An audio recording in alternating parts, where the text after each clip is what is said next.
coba kita bayangkan teman-teman, kita menyemprot bunga, terdengar suara dengungan halus yang sering kita abaikan.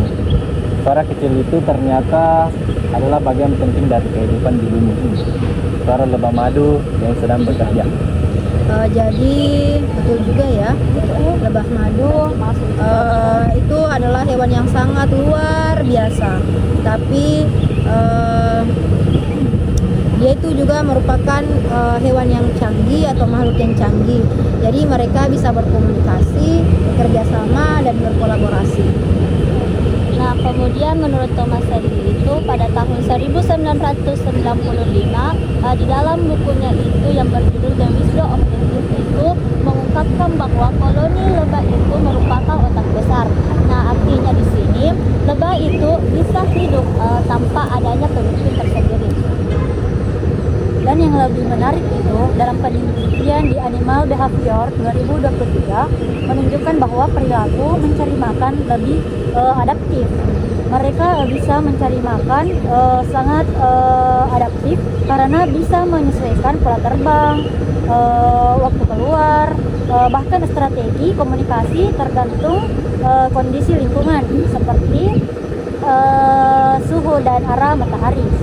Lebih banyaknya juga ya dari makhluk. Wah, ternyata banyak sekali ya kegunaan lebah-lebah. Dari makhluk sekecil itu kita bisa menggunakan Kita mau kapal lagi. dari makhluk sekecil itu kita bisa belajar tentang banyak hal, mulai dari komunikasi, kerjasama, dan keseimbangan lebah itu. Nah, jadi kita akan membahas tentang bagaimana lebah mencari makan serta bagaimana lebah itu berkomunikasi lewat tariannya. Wow, keren juga ya. Nah, jadi teman-teman, lebah madu itu dia itu merupakan hewan yang hidup berkoloni. Dia itu bisa mencapai puluhan ribu spesies dalam satu kelompok. Jadi dia itu terbagi dalam 3 kasta utama. Nah, dalam 3 kasta utama ini termasuk ada ratu, ada lebah pekerja, dan ada lebah jantan. Nah, kemudian teman-teman, ratu lebah itu merupakan satu-satunya betina yang dapat hidup bertelur dengan telurnya itu dengan jumlahnya itu 2.000. Nah, kemudian lebah jantan atau drone hanya punya satu fungsi, yaitu kawin dengan ratu dan koloni lain. Kemudian setelah itu mereka biasanya mati. Nah, kalau setelah dia kawin itu lebah jantan itu biasanya mati. Dan lebah pekerja. Nah, mereka itu adalah tulang punggung koloni. Nah, di situ mereka bertanggung jawab atas hampir semua hal, seperti contohnya memberi makan larva, membersihkan sarang, menjaga suhu, dan juga dapat membuat lilin. Oh, seperti itu ya kerja lebah madu. Unik juga ya. Nah, ternyata teman-teman itu sangat menarik. Nah, pembagian kerja ini berubah seiring usia lebah. Menurut Johnson 2010 dalam Animal Activity of Technology, lebah muda biasanya bekerja dalam sarang, dan semakin tua mereka akan berpindah tugas. Jadi yang tua itu akan berpindah tugas menjadi penjaga pintu dan akhirnya akan mencari makan. Oh, jadi ada semacam karir dalam hidup lebah, mulai dari merawat sampai petualang.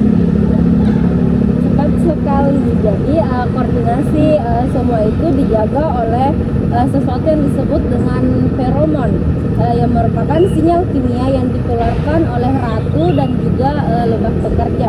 Kemudian dari sebuah penelitian oleh Grutter dan Farina 2009 di Trends in Ecology and Evolution menjelaskan bahwa feromon sendiri itu untuk menjaga ketertiban sosial dalam koloni, semacam komunikasi kimia yang terus-menerus berlangsung di udara. darah. Wow, keren juga ya. Tapi teman-teman kalau dipikir-pikir, lebah itu juga memiliki sistem sosial. Jadi mereka itu tidak pernah ada konflik, tidak pernah ada perebutan, dan bahkan mereka tahu peranannya masing-masing. Keren juga ya lebah itu. Ya, oh, dan mungkin itu sebenarnya koloni lebah bisa bertahan hidup lebih lama dan produktif meski menghadapi berbagai macam rintangan atau tantangan yang bagaimana lebah sebenarnya mencari makan. Nah, ketika keluar sarang, mereka tidak terbang acak, tapi juga mempunyai strategi yang sangat sistematis. Lebah menggunakan kombinasi penglihatan, penciuman, dan ingatan spesial untuk menemukan bunga. Menurut Gofra 1996 di Journal of Comparative Physiology, lebah bisa mengenali pola visual kompleks pada selepas bunga dan mengingatnya sampai berjam-jam. Nah, seperti itu. Bahkan lebah juga itu bisa melihat spektrum ultraviolet. Itu merupakan sesuatu yang manusia tidak bisa. Jadi banyak bunga yang memiliki pola UV yang menjadikan semacam peta rahasia untuk lebah ini. Selain itu, mereka juga menggunakan arah matahari untuk menentukan arah. Ketika matahari terbentuk awan, maka lebah tersebut tetap bisa menggunakan arahnya untuk menentukan arah tujuannya. Oh, dan bukan hanya itu, di dalam penelitian Mansell et al. Itu pada tahun 2019 dia mengatakan bahwa lebah memiliki spindel magnetik mikroskopis di tubuhnya yang membantu mereka menggali medan magnetik bumi. Artinya di sini lebah itu mempunyai GPS. Nah, jadi ketika lebah itu menemukan bunga yang kaya akan nektar, lebah akan menghisapnya dengan lidah yang panjang yang disebut dengan proboscis. Nektar itu kemudian disimpan di kantung madu di dalam tubuhnya.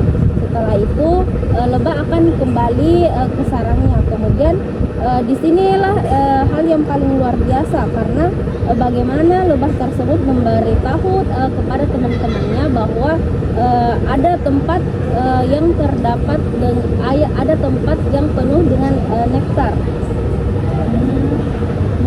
Nah, ternyata teman-teman, begitu lebah sampai di sarangnya, dia tidak langsung istirahat, dia tidak langsung diam, tetapi dia melakukan dia menari. Betul sekali. Nah, tarian itu juga disebut dengan belly dance, di mana Carl von Frey 1967 juga menemukan bahwa tarian ini adalah bentuk komunikasi yang sangat spesial, semacam bahasa tubuh yang menyampaikan arah dan jarak sumber makanan. Nah, tarian ini seperti berbentuk angka 8. Wow. Bagian tengahnya itu ada disebut dengan wonglet hand, yang dimana menunjukkan arah bunga relatif yang semakin lama gerakannya maka semakin menjauh juga. Nah, jadi misalnya begini teman-teman. Jadi kalau lebah menari itu dengan goyangan ke kiri berarti arahnya itu vertikal. Terus berarti sumber makanannya juga itu ada di sebelah kiri. Dan lebah lain itu juga memperhatikan tariannya dengan sangat cermat. Mereka bahkan merasakan getarannya menggunakan antena. Pekuan dan Leo 2008 dalam Behavioral Ecology and Social menemukan bahwa akurasi interpretasi lebah lain bisa mencapai tingkat kesalahan kurang lebih dari 15 derajat arah terbang. Wah, lebah keren banget ya. Tanpa kata-kata, tanpa suara, tapi mereka itu bisa mengirim pesan dengan sangat presisi. Yang lebih menarik itu ada di penelitian Science and Sense pada tahun 2018, di mana di situ menunjukkan bahwa lebah dapat menyesuaikan gaya tarian mereka sesuai dengan kondisi cahaya dan juga suhu. Artinya tarian ini fleksibel, bisa berubah mengikuti dengan kondisi atau situasi. Dan ternyata teman-teman, selain waggle dance, ada juga yang disebut round dance. Nah, ketika sumber makanannya itu berada pada lingkungan sekitar, dia tidak melakukan tarian ke kiri atau ke kanan, tapi dia hanya berputar. Nah, itu menandakan bahwa sumber makanannya itu dekat dari sarangnya. Kalau dipikir ini seperti bentuk komunikasi sosial yang sangat efisien dan demokratis, yang dimana tidak ada pemimpin yang memberi perintah dan hanya memberi informasi yang disebarkan dan diceritakannya.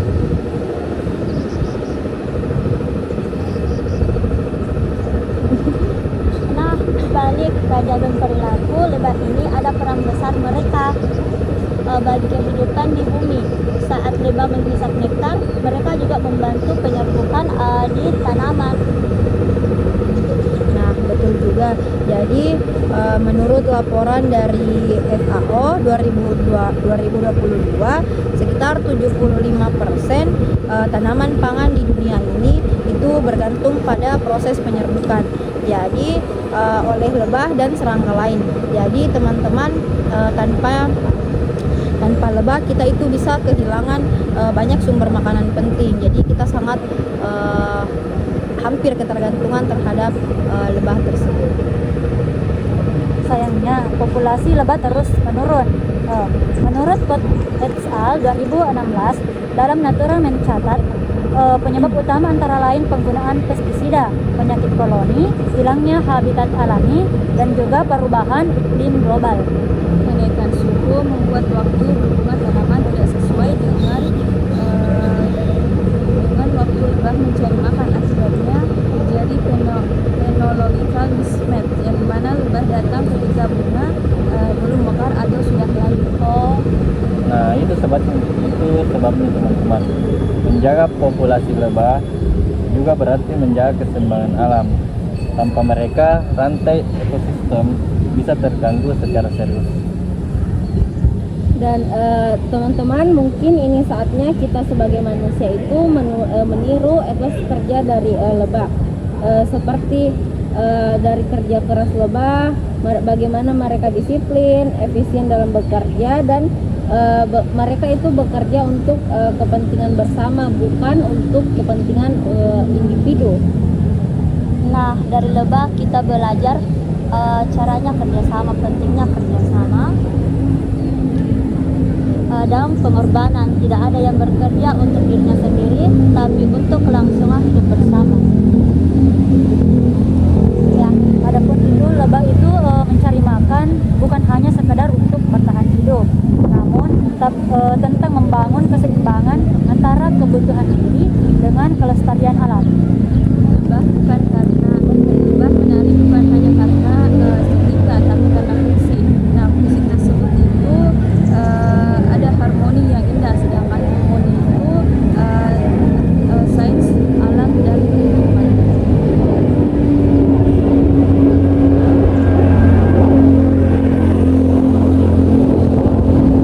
Nah, teman-teman, lebah memang kecil tapi perannya besar. Mungkin kalau manusia bisa bekerja sama seperti lebah, ini akan menjadi tempat yang baik.